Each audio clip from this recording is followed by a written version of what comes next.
Michel, c'est important. Non, Michel, je veux pas y aller. Mais si, nos utilisateurs vont nous faire plein de feedback. Viens.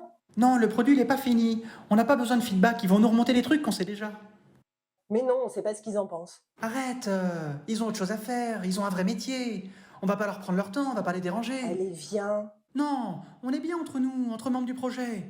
On leur fera une démo, une formation comme on fait d'habitude quand ce sera terminé. De toute manière, une fois que c'est sorti, ils ont plus le choix. Bah, super, on va sortir notre produit, il va pas être utilisé. Allez Michel, viens. En plus, tu sais super bien poser des questions cons. C'est vrai, Michel, tu le penses vraiment? Bon, ok, on y va.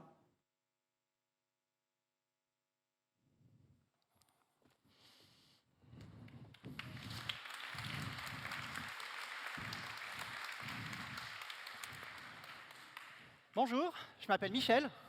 Et moi, c'est Michel. On est tous les deux product owners pour la société Coupe Coupe à Lyon.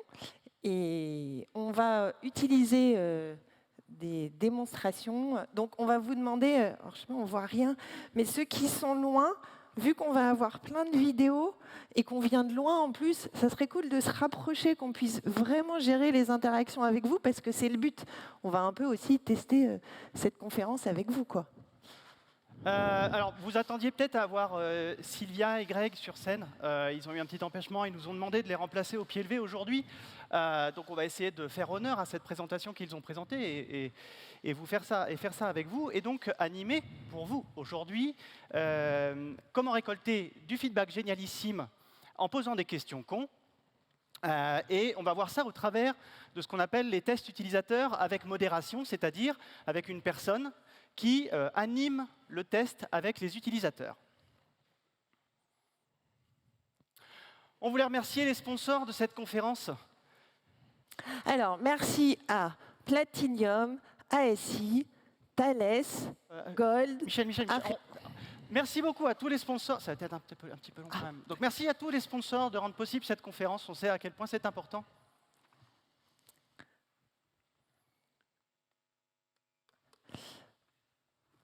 Donc, comme on vous a dit, dans cette conférence, en fait, avec Sylvia et Greg, on vous a préparé des petites démos qui vont illustrer tout au long de cette conférence des situations.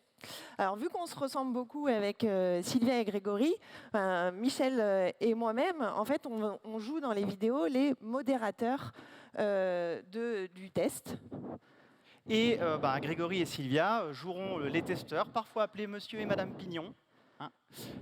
Et donc, vous les reconnaîtrez, vous nous reconnaîtrez, vous saurez faire la différence assez facilement, j'imagine. Ah, ça c'est moi qui ai mis la petite transition supplémentaire. Alors, on va traverser ensemble les 5 étapes de cet exercice de test avec modération. La première, la rencontre, consistant à rencontrer le ou la testeuse. Second, les questions de contextualisation pour apprendre à connaître la personne que nous avons en face de nous lorsque nous menons le test. L'introduction au test, c'est-à-dire l'explication rapide de ce qui va se passer durant le test.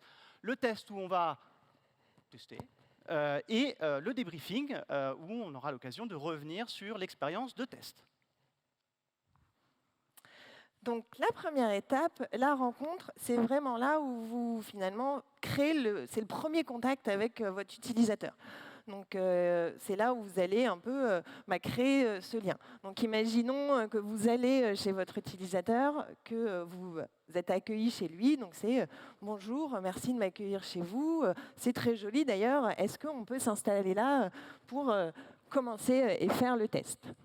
Et c'est qu'à partir du moment où vous serez assis et assise à côté de la personne qui va tester que vous allez vraiment pouvoir parler du test. Tout ce qui se passe avant n'est que rencontre, n'est que dialogue, n'est qu'amitié et amour. Parler du test, qu'est-ce que ça signifie? Ça veut dire que la discussion que vous allez avoir, c'est d'expliquer la démarche, donc les 4 étapes qui suivent. Voilà, on va regarder ensemble le couteau. Avant, je vais vous poser quelques questions pour mieux vous connaître. Ensuite, je vous expliquerai la démarche du test. On va tester. Et ensuite, je vous poserai quelques questions pour finir.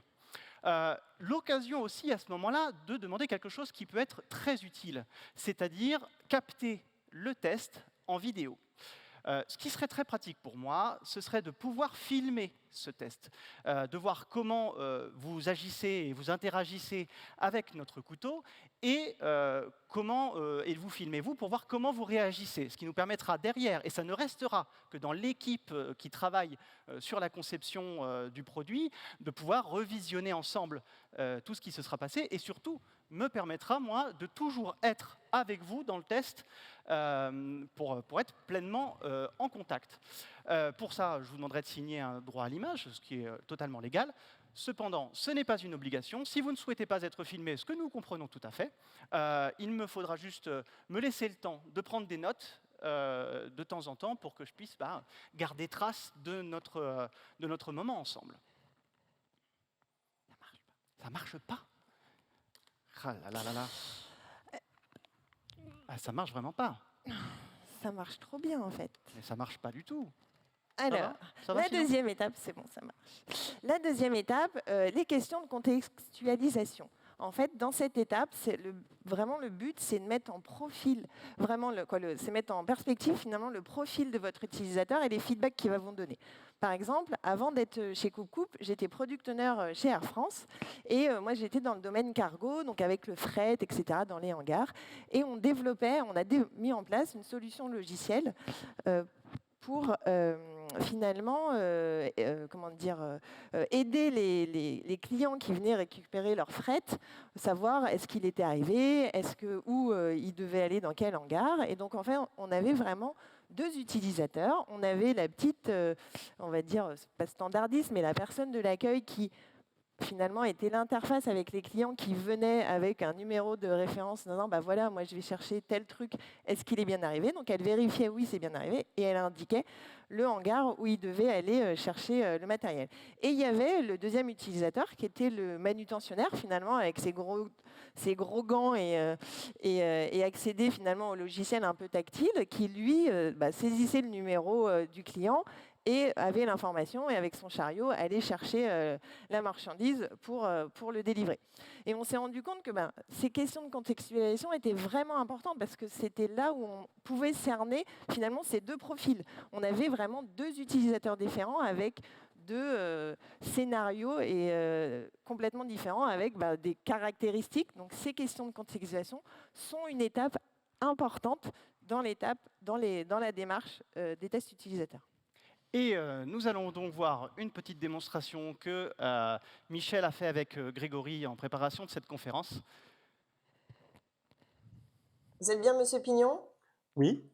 Avez-vous plus de 50 ans? Non. Avez-vous moins de 18 ans? Non. Diriez-vous que vous habitez en milieu urbain? Oui. Bon, vous partez des fois à la campagne, non? Rarement. Rarement, c'est suffisant. Avez-vous des enfants? Non. Partez-vous avec eux en vacances? Ah non, j'ai pas d'enfant. Ok. Avez-vous déjà un couteau? Oui. Vous l'avez déjà utilisé pour tuer un ours? Non. Ok, c'est bon pour moi. A déjà utilisé un couteau.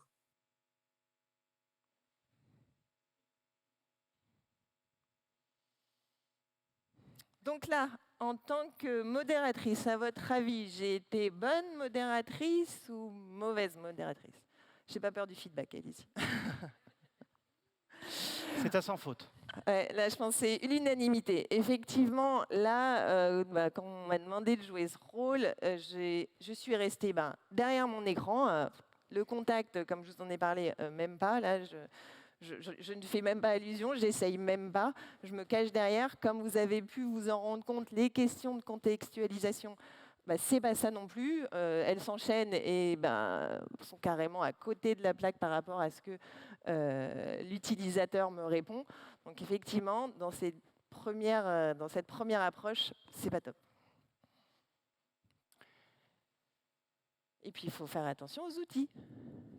Oui, mais c'est vrai ça. On avait parlé de ça. Effectivement, il faut... Mais heureusement que tu es là, toi, Michel. Il faut faire attention aux outils, c'est-à-dire que vous êtes là dans la discussion et vous lancez un peu la démarche. Et l'erreur fatale serait d'essayer de remplir ces outils, c'est-à-dire ces Canva, ces personas, ces Empathy Maps, et d'avoir notre petit plan à saisir les petites informations à l'intérieur, alors qu'en fait, il faut être au contact de la personne que vous avez en face de vous, être pleinement là, le regard fuyant, direct, bon, pas fuyant en fait, direct, pas fuyant, dans les yeux, ensemble, connectés, on continue de construire la relation. Et c'est l'occasion de dégainer vos premières questions cons.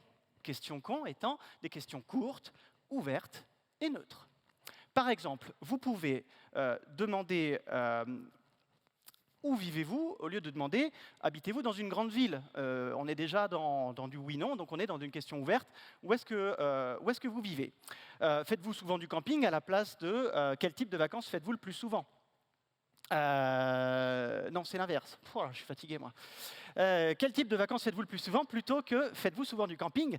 Ou quel est votre usage des couteaux multifonctions? Alors, à ne poser que si vous proposez des couteaux multifonctions. Hein, donc, à la place de avez-vous déjà utilisé un couteau? Donc, des questions qui sont très claires, des questions qui sont ouvertes et neutres, c'est-à-dire voilà, on évite au maximum les biais qu'on pourrait amener par notre questionnement. La phase 3, la troisième étape qu'on vous propose, c'est l'introduction du test. C'est là où on va finalement mettre la personne dans le bain, l'inviter, lui expliquer ce qui va se passer. Et là, je crois que tu avais prévu de faire une petite démo en live. Exactement, puisque j'ai le prototype du couteau coupe-coupe qui a passé la sécurité avec beaucoup de stress. Et donc, c'est pour ça que vous avez demandé de venir, parce que vous ne voyez pas le couteau, vous qui êtes au fond. Et pourtant, il est magnifique. Donc, c'est le moment où vous allez pouvoir vous mettre... Alors, le mieux, c'est de vous mettre à côté de la personne, pas en face, parce que sinon, ça crée une relation entretien pas très agréable. Mettez-vous à côté et vous pouvez commencer votre explication. Donc, vous allez avoir l'occasion d'utiliser ce couteau.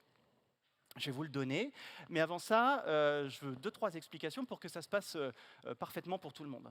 La première, c'est que ce que je vais vous demander, c'est d'exprimer à haute voix tout ce qui va vous passer par la tête. C'est-à-dire de me dire, à chaque fois vous avez envie de faire quelque chose, envie d'ouvrir un des éléments, à chaque fois vous posez une question, vous faites une remarque, à chaque fois vous avez un doute, voilà, de me le dire, de me le dire, de me le dire. Ce qui se passe, c'est que la dynamique de notre discussion, c'est que c'est surtout vous qui allez parler et surtout moi qui vais écouter. Ça, c'est le premier point. Le second, qui est encore plus important, nous sommes là pour tester le couteau, pas vous.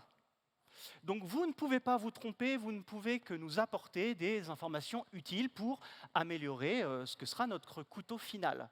Donc si vous hésitez, si vous avez le sentiment de vous tromper, sachez que vous ne vous trompez pas, puisque le couteau n'existe pas. Dernier point, si jamais vous êtes bloqué, quoi qu'il en soit, je serai là pour vous aider. Très bien, démarrons. Et voilà, on démarre. Merci pour cette démo. C'est avec plaisir. Alors, on la refait une deuxième fois. Non. Alors, quelles sont les bonnes pratiques que vous avez vues de Michel? Parce qu'on peut dire qu'elle était plutôt pas mal. Moi, je suis d'accord. Alors, qu'est-ce qu'on a vu? Je vais rester par là. On se doutait qu'il n'y aurait pas beaucoup de participation avec un grand amphithéâtre comme celui-ci. Mais j'ai pas les nounours, moi. Ça m'a... Et je me suis assis. Oui. À côté. J'ai rassuré la personne sur ses compétences et sa capacité à réussir à faire les choses comme il faut. J'ai mis en confiance. Effectivement, encore une fois, on est dans la construction de la relation et la mise en confiance.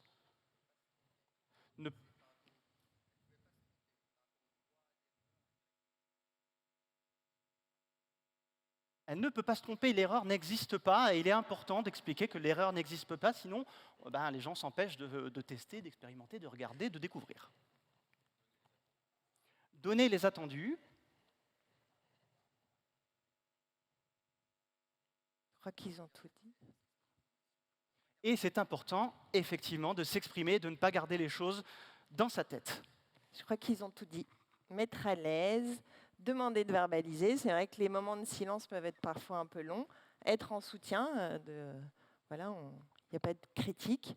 Et faites attention, hein, comme on le disait tout à l'heure avec les outils, de ne pas utiliser de termes techniques en fait, de ne pas perdre la personne quand vous essayez finalement d'introduire quelque chose, que ce soit des choses qui... Elle se dit, ouh là là, ça c'est pas pour moi, c'est trop compliqué. On va stress tester notre prototype dans le cadre de notre démarche UX.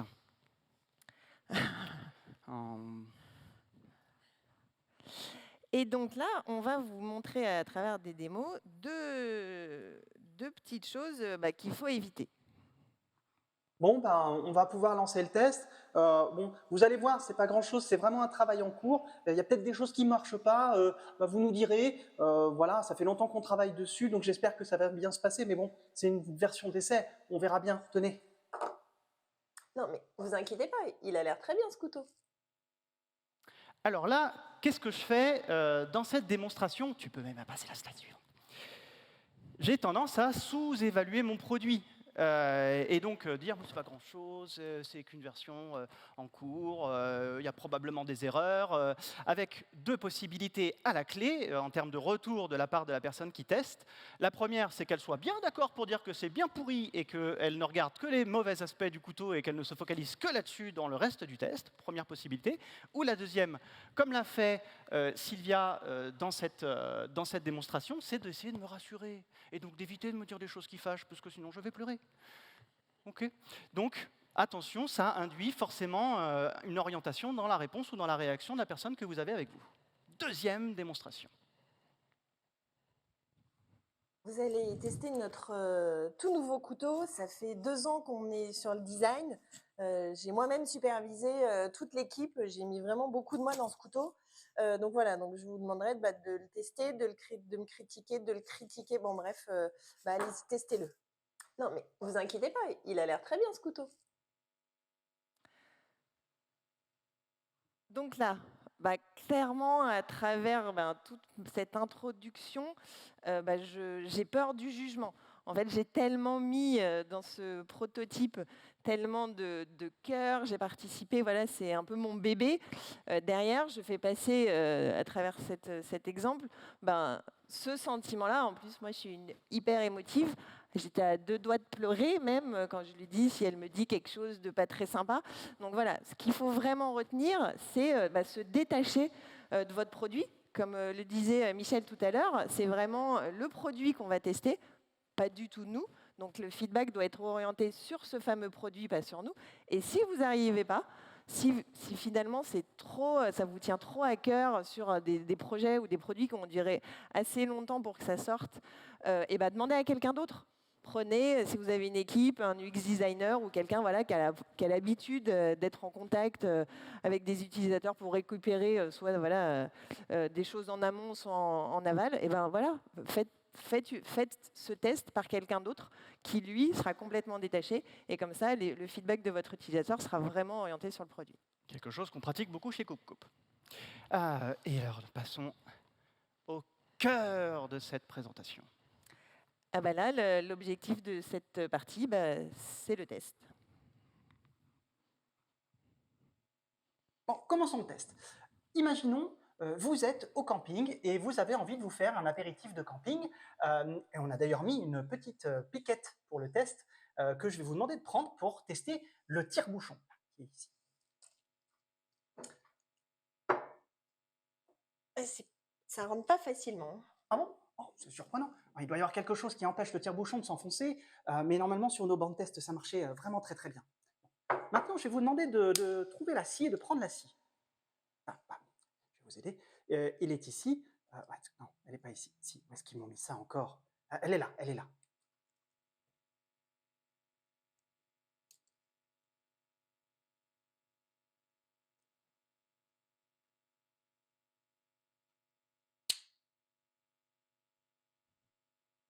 Bon, je vais vous montrer quelque chose de formidable. Le crochet multifonction. Ça, c'est notre petite fierté. Vous l'avez ici. Imaginez, dans votre camping, vous allez faire les courses et vous avez plein de sacs à porter à la main et ça vous fait mal.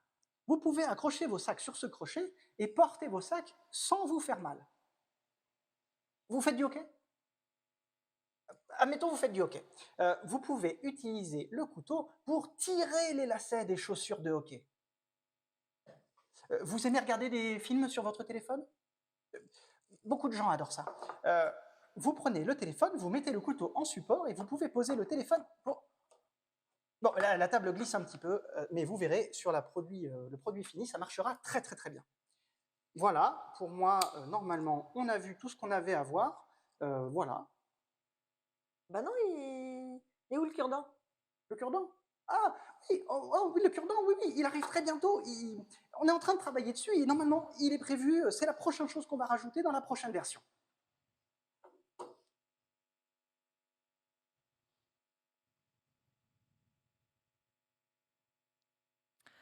Donc là, Michel, il était comment? Ouais. Ah bah, c'est gentil, c'est sympa. Alors, Merci, qu'est-ce bravo. qu'il a fait mal? Qu'est-ce qui vous titille là dans cette... C'est lui qui a testé l'objet. Finalement, je pense qu'en temps d'objet dans les mains, il a dû avoir plus l'objet que Sylvia. Il n'a pas laissé l'utilisateur s'exprimer, ouais. Et il y avait même quoi sur cette expression de l'utilisateur? Il lui a pas laissé le temps. Ouais.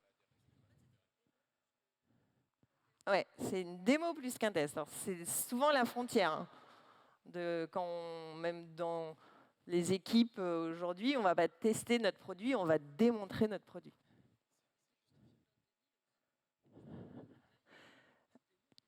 Il est temps de le dire, mais ça marche, si, croyez-moi, chez moi ça marche. Ouais, bah.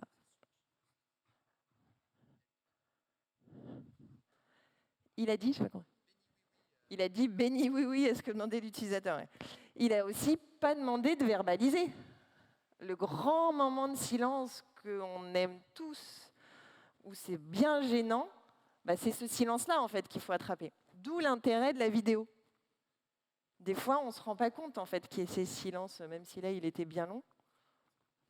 Qu'est-ce qu'elle pensait, Sylvia, à ce moment-là? Ben, on ne le saura pas. Jamais. Jamais. C'est fini.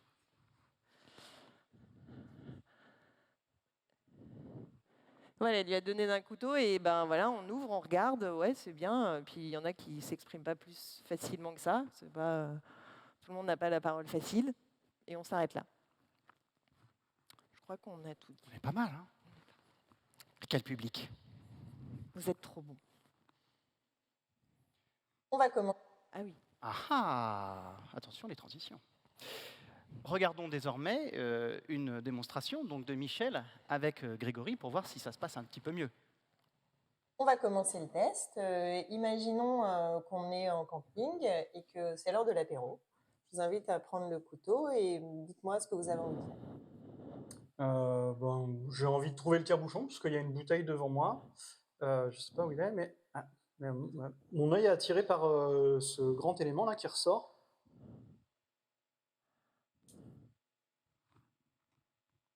N'hésitez pas à verbaliser. Oui, oui, c'est le couteau. J'imagine que c'est le couteau. Comme élément principal d'un couteau, je trouve ça super qu'il soit vraiment visible, puisque c'est ce que je vais sans doute utiliser le plus avec ça. Donc c'est vraiment, vraiment très très bien. Qu'est-ce qu'il y a d'autre? Tiens, ce truc-là, là, je sais pas ce que c'est, et surtout je sais pas comment l'ouvrir. Et vous voudriez l'ouvrir comment? Je voudrais l'ouvrir, il n'y a pas d'encoche, il y a des encoches un peu partout, pas là-dessus. Donc j'aimerais avoir une encoche, ce serait quand même vachement plus pratique. Et là, il n'y en a pas, donc c'est un outil spécial. Je sais pas comment... Vous permettez? Oui, bien sûr. Là, comme ça, sur le côté. D'accord. Ok, donc là c'est bon, c'est petit. On va couper. Ok, à quoi ça peut servir? Ça ressemble à une scie, mais c'est trop petit pour être une scie. Donc je sais pas très bien l'usage. Ça pourrait servir à quoi, à votre avis? Moi, je l'utiliserais comme couteau à pain. Avec une taille comme ça, en camping, c'est pratique. Donc, mais je sais pas si c'est fait pour. Mais moi, en tout cas, instinctivement, je l'utiliserais pour couper du pain. Par contre, l'ouverture, pas bon. Et là, je vais pas me couper. Ok. Ok, qu'est-ce qu'il y a d'autre? Ah, c'est ce que je pense. Le crochet. Ben voilà, ben ça, typiquement, c'est sur tous les couteaux. Je ne sais pas à quoi ça sert et me demandez pas, je ne saurais pas à quoi ça sert. Et c'est dommage parce que ça prend de la place sur un petit couteau comme ça. Et vous voudriez quoi à la place? Ben, une lampe de poche, par exemple. Parce qu'il n'y a pas de couteaux qui ont des lampes de poche et clairement, en camping, ben, c'est utile. Le crochet. Ok, ben, je pense que j'ai fait le tour. Et ben, en tout cas, merci beaucoup pour ces échanges. Et ben, avec plaisir.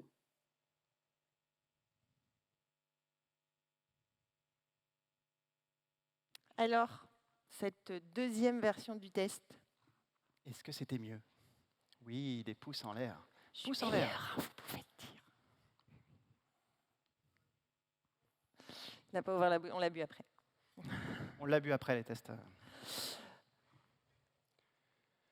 Donc, quelques éléments voilà, qui peuvent transparaître avec cette vidéo. Avoir préparé son scénario. Donc, j'ai entendu tout à l'heure Michel, enfin donc moi-même, je n'avais pas amené les éléments du scénario. Effectivement, préparer son scénario, ça veut dire quoi? Donner un point de départ et potentiellement un point d'arrivée, un objectif.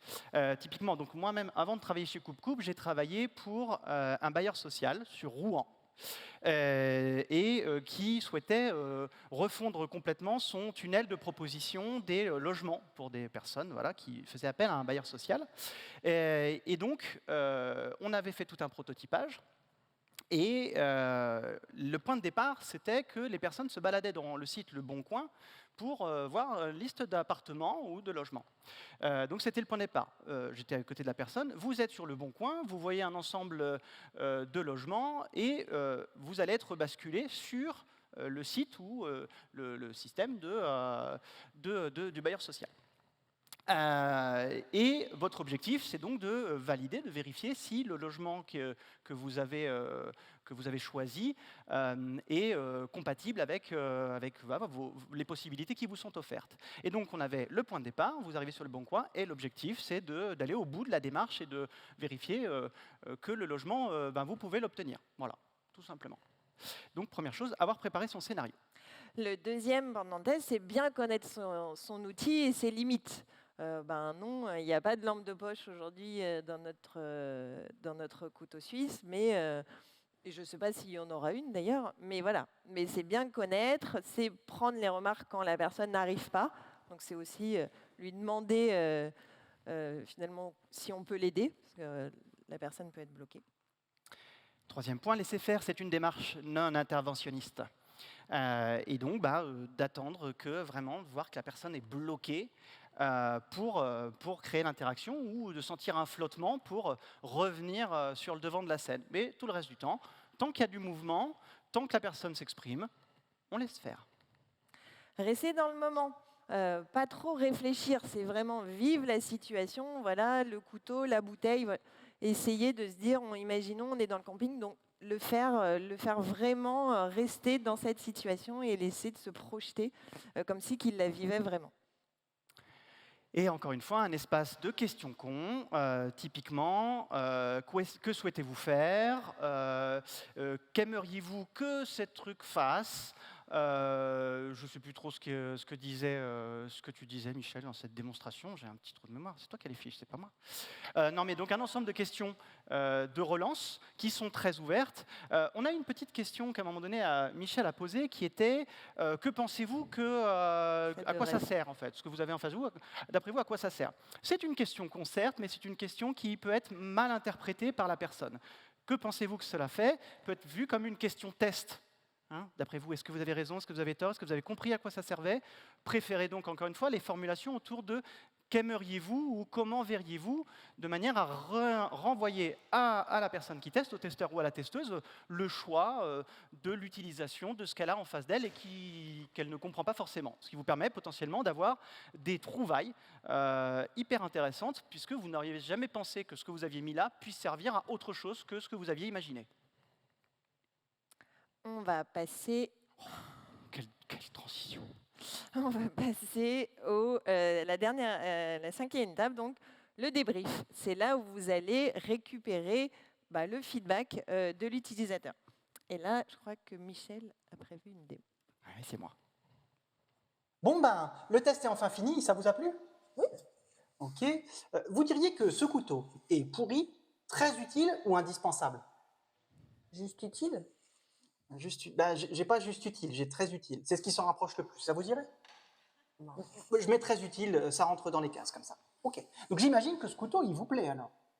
Ben, tout n'est pas évident dans l'utilisation, mais Oui, bah, c'est un prototype, hein, c'est aussi une version test, et les choses iront beaucoup mieux. Et après, je suis surpris pour le tire-bouchon, parce que sur nos bancs de test, ça marchait très bien chez nous, hein.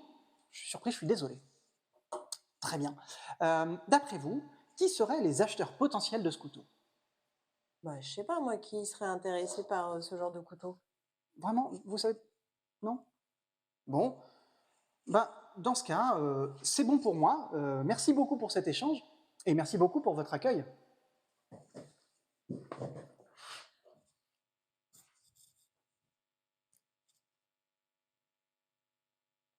Donc on va vous faire encore bosser. Qu'est-ce que vous avez vu? Bien, pas bien? Oh, vous êtes difficile. Ah non, quand même. Donc qu'est-ce qu'on a vu de pas bien? Il s'excuse, effectivement, il s'excuse, justifie. Il a orienté la réponse, j'ai entendu, ouais, les questions à choix multiples que tu es un peu orienté déjà. Choisit une réponse, Ouais. et ça rentre dans les cases. Il laisse pas le temps de répondre, ouais. Il challenge il challenge la réponse, il n'est pas en communication, ok. Ouais, et là, il piège limite Il l'utilisateur. pose en une fait. question qui n'est pas du tout du ressort de l'utilisateur. Donc oui, derrière, il y a effectivement encore un outil. Là, il est derrière son écran avec ses questions, voilà, avec des pré-réponses qui ne correspondent pas. Ça oriente les choix, clairement. On choisit quelque chose par dépit pour rentrer dans les cases. Il justifie beaucoup. Ah, mais ça marche pas. Oui, mais normalement, ça marche. Quoi, on essaye de trouver. Et il y a une question con, mais finalement, à côté de qui pourrait utiliser ce couteau, bah, non, c'est rien. La pauvre Sylvia qui découvre, qui n'est pas forcément à l'aise avec les couteaux suisses, qui se dit, mais moi, je n'ai pas fait des études de marketing, j'en sais rien. Qui pourrait utiliser ce couteau? C'est des questions qu'on pourrait, voilà, dans la construction du produit, en se disant, quelle cible on va toucher, mais c'est des gens qui vivent et qui ont l'habitude de travailler sur des cibles utilisateurs. Effectivement, toujours faire attention à laisser ce que disait une personne qui a fait une keynote ce matin, Rachel, qui disait de laisser les clients, les utilisateurs tels qu'ils sont, et donc à un moment donné, ils sont utilisateurs, hein, ils n'ont pas une clairvoyance et ils ne sont pas concepteurs de votre produit, etc. Ils ne sont qu'utilisateurs. Donc, les dernières questions cons, probablement les meilleures. Alors, la première, démarrer cette phase de débrief par une question très large, juste pour voir où est-ce que l'utilisateur va naturellement aller, qu'est-ce qui l'a marqué le plus, que ça soit positif, négatif, impression globale, en tout cas, démarrer ça et de le laisser dérouler sa pensée, qui peut être très libre et donc nous donner énormément d'informations. Ensuite, aller orienter vers qu'est-ce qui a été positif, qu'avez-vous apprécié, qu'avez-vous aimé, ce type de questions, et d'aller creuser, puisque l'utilisateur peut juste donner une réponse, et donc d'aller, et quoi d'autre, qu'avez-vous apprécié d'autre, et de naviguer à peu près dans ce pattern-là. D'aller chercher dans l'autre sens la partie négative, qu'est-ce qui vous a manqué, qu'est-ce qui a été difficile, qu'est-ce qui a été frustrant, etc., avec des quoi d'autre de la même manière. Et effectivement, plutôt que de demander qui serait prêt à acheter sur le segment de marché des quarantenaires, bicentenaires, plutôt d'aller demander dans votre entourage, d'aller plutôt s'orienter sur la personne elle-même, son entourage. Que feriez-vous avec? Connaissez-vous des personnes dans votre entourage qui pourraient être intéressées? Et à peu près combien voudriez-vous mettre? Donc à prendre avec des pincettes ce type de questions, hein, très hypothétique, mais bon, pour avoir des statistiques à peu près sur ce que vous seriez prêt à mettre dans un couteau comme celui-ci ou votre entourage, peu importe. Je crois qu'on arrive à la fin, Ouais. avec la conclusion. Donc finalement, ces 5 étapes pour mener à bien des tests utilisateurs, il y a, n'oubliez pas, le premier, on revient quelques minutes en arrière, créer le lien. le premier contact que vous avez avec votre utilisateur, si vous allez chez lui, si voilà, vous l'accueillez dans votre entreprise, c'est vraiment ce premier, on dit la première impression est la bonne, bah, en tout cas ce premier contact est très important. La deuxième, c'est les questions de contextualisation, de rester connecté, se mettre à la place d'eux. Rappelez-vous, chez Air France, moi, est-ce que j'avais la petite standardiste, en tout cas dans sa guitoune avec son écran, ou est-ce que je m'adressais à un manutentionnaire qui n'a pas du tout le même, en tout cas, style d'utilisation de produit. Voilà. Avec ces questions-là, on arrive à mieux cibler, en tout cas, nos utilisateurs et rentrer dans leur contexte. Dans l'intro, être clair et rassurant, ben orienter vraiment la discussion sur on va tester le produit, pas la personne, qu'on sera là en cas de blocage pour bien mener le test. Après, derrière le test, laissez faire. Normalement, si vous ne touchez pas le produit et que c'est la personne, c'est l'utilisateur qui parle plus que vous et qui manie plus que vous, normalement, vous avez déjà gagné 90% de votre test. Et le débrief, le but, c'est vraiment d'utiliser des questions cons et vous obtiendrez un feedback. Génialissime. Merci.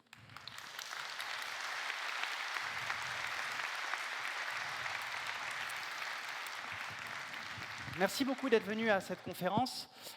Et vous l'aurez peut-être remarqué, mais la ressemblance n'était pas fortuite, car nous ne sommes pas Michel et Michel, mais bien Grégory et Sylvia, déguisés. Donc cette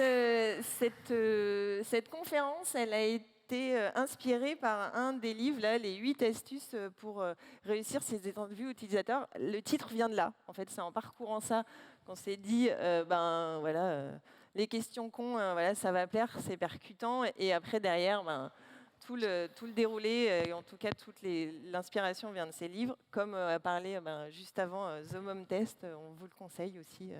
Très bon. Et en tout cas, si vous avez des questions, je crois qu'on a encore un peu de temps. Oui, on a à peu près 10 minutes pour des questions, donc n'hésitez pas. Ou pas. Je pense que Michel et Michel ont été sacrément clairs.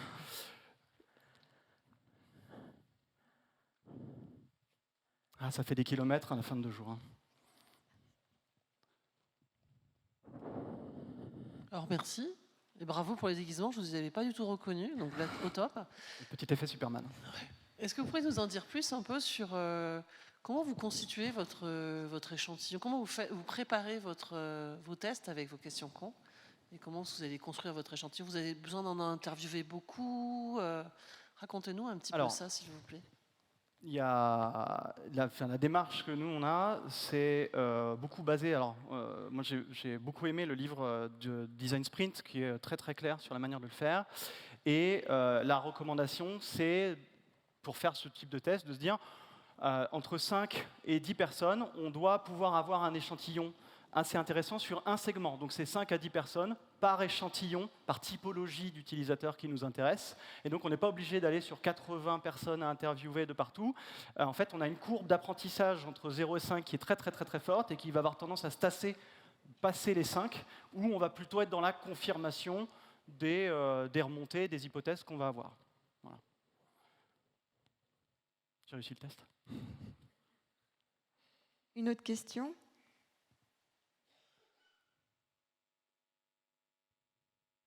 Il était très clair. Tant de clarté, vous n'avez pas. Michel aussi. Ah bah.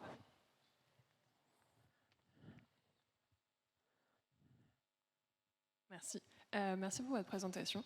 Du coup, alors je ne sais pas si c'est une question, mais j'ai eu l'impression que les questions posées lors du feedback, c'est plutôt des questions qui sont à poser avant la phase de conception du produit. Par exemple, est-ce que vous voyez utiliser cet outil? Est-ce que vous connaîtriez d'autres personnes qui pourraient être intéressées? Pour moi, c'est quelque chose qu'on devrait faire peut-être avant vraiment de proposer le produit, parce qu'après, l'utilisateur vous dit bah non, et puis je connais personne qui serait intéressé. Est-ce que ça justifie que le produit soit déjà en phase de conception finalement? Après, il y a une vraie différence où quand tu construis ton produit, tu l'imagines en disant bah oui, il faudrait qu'il y ait ça. Par exemple, prends l'exemple de la scie, qui finalement se retrouve un couteau à pain. si dans la conception du produit, tu avais pensé que c'était une scie et que le mec il aurait pu couper des morceaux de bois pour faire son feu, j'en sais rien, j'imagine, et que l'utilisateur sur soi en disant ah tiens, je l'utiliserais bien pour couper du pain, c'est ce feedback-là, ces questions-là en disant comment tu l'utilises, oui, elle est intéressante au début, mais elle est aussi intéressante à la fin pour voir si tu as atteint l'objectif que tu voulais avec ton produit. Et sur la partie, est-ce que vous seriez prêt à l'utiliser dans une vue étude de marché, compréhension de son contexte? Oui, en fait, en amont, on va se poser des questions pour voir quel est le marché qui peut être intéressé par ce couteau. Néanmoins, tant qu'on n'est pas dans la phase d'industrialisation, tout n'est qu'hypothèse. Donc, comme tout n'est qu'hypothèse, profitez de tous les moments où vous allez pouvoir vérifier les hypothèses pour pouvoir se dire, en fait, c'est maintenant qu'il faut s'arrêter, puisqu'en fait, on était sûr que les études de marché conceptuelles, machin, nous amèneraient de un truc. Et en fait, tous les gens à qui on a mis le couteau entre les mains se disent, en fait, je vois pas ce que je peux en faire. Ok, merci. Bonjour, pareil, tout d'abord merci. Alors j'ai une question par rapport au feedback. Comment vous assurez de bien écouter le feedback et pas qu'il soit juste déposé comme ça? Pour donner un peu de contexte, moi par exemple, il y a un feedback que j'avais pas eu envie d'écouter. J'avais développé il y a 10 ans une des premières applications de paiement mobile en France et on m'avait dit mais pourquoi j'utiliserais votre système quand je peux utiliser ma carte bleue? Et c'est un feedback que j'avais pas voulu écouter et où vraiment, pourtant je l'avais eu, mais j'avais pas voulu l'écouter.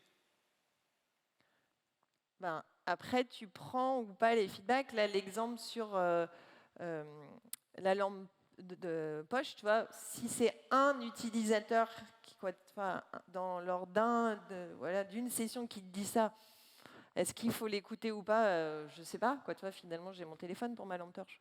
J'exagère, mais est-ce que le paiement de la carte bleue, fallait l'écouter? Faut attraper ce qui parle et ce qui est aussi faisable. De se dire, non, moi je développe ça, je peux pas mettre d'électricité dans mon couteau pour X et telle raison. Non. Après, oui, tu dois pas prendre tous les feedbacks parce que c'est pas possible si c'est une personne. Et après, c'est toi et ta chance, j'ai envie de dire, est-ce que tu prends les bons pour faire évoluer ton produit? Et après, il y a deux choses potentielles sur cette non-écoute. La première, c'est qu'effectivement, soit le retour ne te paraît pas pertinent, pour X ou Y raison, ou alors c'est que, encore une fois, il y a un attachement émotionnel à la conception du produit qui fait que tu n'es pas en état d'écouter le feedback qui t'est donné. Et là, la meilleure solution, quand on sent qu'on est dans une fierté très, très bien placée, c'est pas de dire que c'est une fierté mal placée, on a raison, c'est notre bébé. Et bien là, la recommandation de faire appel à des personnes à l'extérieur pour faire ce test, c'est ce qui permet de s'assurer qu'on ait un détachement. C'est-à-dire que quand la personne qui a fait le test, vous allez regarder les vidéos ensemble et que, je sais pas, moi, la réaction va être « Oh là là, c'est quoi ce feedback ?» La personne qui a fait le test, elle va peut-être dire « Bah non, si, c'est intéressant. » Regard extérieur qui peut permettre de prendre de la hauteur vis-à-vis de ce qui vient de se passer. Quand j'ai travaillé pour le bailleur social, moi, j'étais extérieur. Je faisais ces interviews, j'étais extérieur. Outre la compétence d'interview du client, mais aussi parce que ça permettait d'avoir un détachement total avec le prototypage. Question. J'ai l'impression d'être dans les grosses têtes.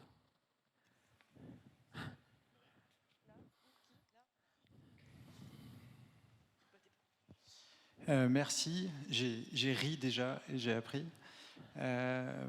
Question.